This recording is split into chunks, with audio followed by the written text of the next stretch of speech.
2-strike pitch to Prout. Roped into right center. Back goes Jace Lee in the gap. He won't get there. In scores Grady Me. Prout to second. He will stop there. A big RBI double. Springer reached 3 times. 2 times he was hit. 1 time he walked.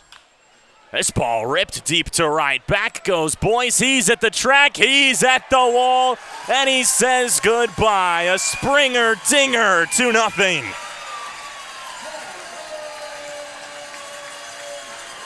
One out, nobody on. Gabe Springer leaves the park with a solo shot.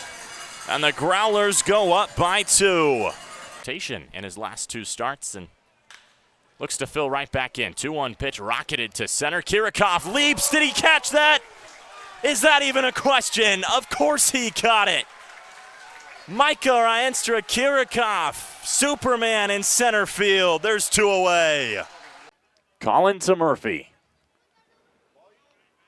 The newest Boilermakers. 1-2. Swing and a miss. He gets strike 3.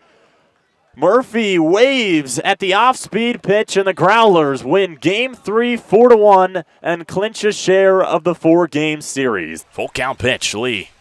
Chopper over to second, and that's going to squeak through. Kirikov giving the wave. Collins comes up throwing. The play at the plate is not in time. We're tied up.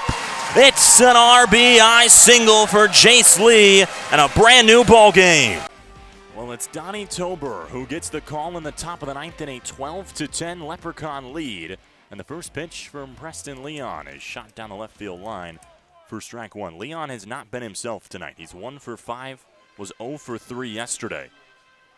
Although his single in the 3rd, he did come around to score. The teams match runs in the 8th, so it's the same deficit that Kalamazoo opened the 8th with that they carry into the 9th. The Growlers will send up Rienstra, Kirikov, Coy, and Akers in the bottom of the inning. But for now, Royal Oak looking for damage and a swing and a miss by Leon. Can't quite hit it. And a magnificent job has been done by that man, Chris Faust, so far in this summer.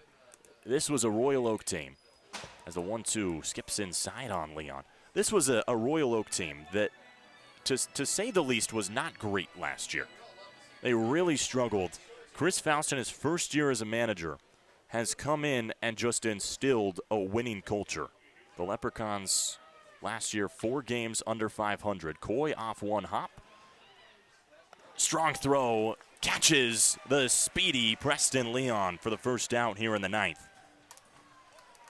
Well, 34-38 last year. And technically, Royal Oak can finish that same record this summer, but it would take losing out.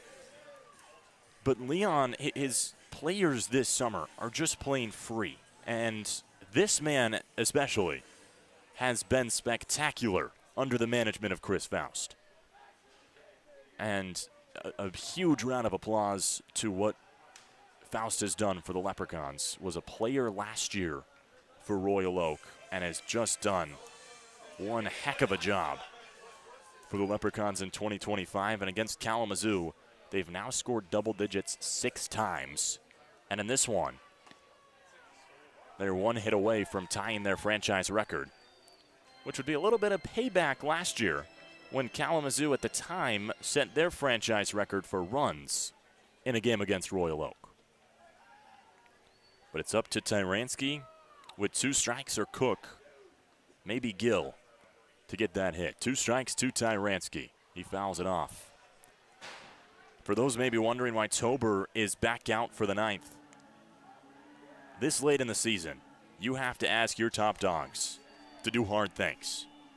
And bouncing back after allowing 2 runs in the 8th is a hard thing here in the 9th.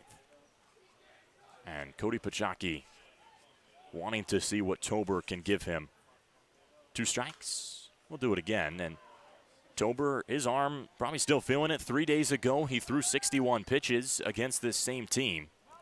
Had 2 good innings and then struggled in his 3rd inning of work.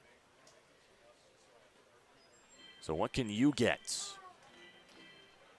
in Tober time tonight? Bryce Brassfield as well. It gives your closer an extra night to rest, or maybe just an extra inning, depending on how the rest of this one goes. 0-2 chopped to Thompson off 2 hops.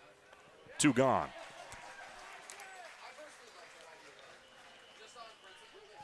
But this doesn't get any easier for Donnie Tober against Cook. Gill sits on deck.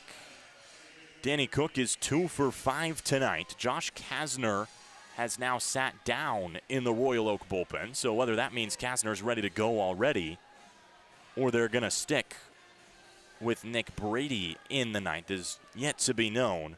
Tober's got to get through Cook first.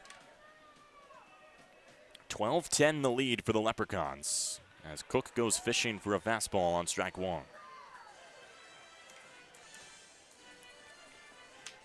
No matter how it ends, tonight has been an absolute treat. Here in the top of the ninth, the Leprechauns looking to hold on and try and extend their rainbow. 2 more games to reach the pot of gold that is the playoffs. The Growlers trying to awake in the 7th, 8th, and 9th and roar back for their playoff berth in 2025. 2 strikes to Cook. Flared foul. We'll do it again for Kalamazoo. If they can score 2 or more runs at this point in the ninth, still to have to get through the top of the inning, it would be the Growlers' 6th playoff berth since 2018. There were no playoffs in 2020. They've made it every single year since 2018 outside of 2021.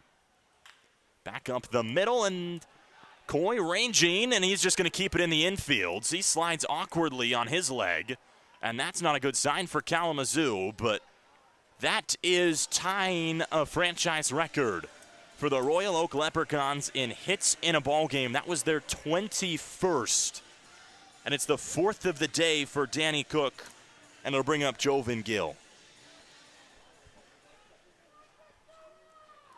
Coy looks to be fine. Nobody's going to go out and check on his ankle. So Gill will have a runner on and a 2-run lead and a 1-0 count here in the top of the ninth. Started the game on the bump, has been the best pitcher on either side. 5 innings of 1-run ball. And today she hasn't been too bad either. 2 for 5 with a run and an RBI. Chopper over to Thompson, diving play, throw to first. What a play by Matthew Thompson to keep the Growlers' hopes alive. We head to the bottom of the ninth. It's time to pump it up in Kalamazoo. 9-1-2 next. You're watching Northwoods League Sports.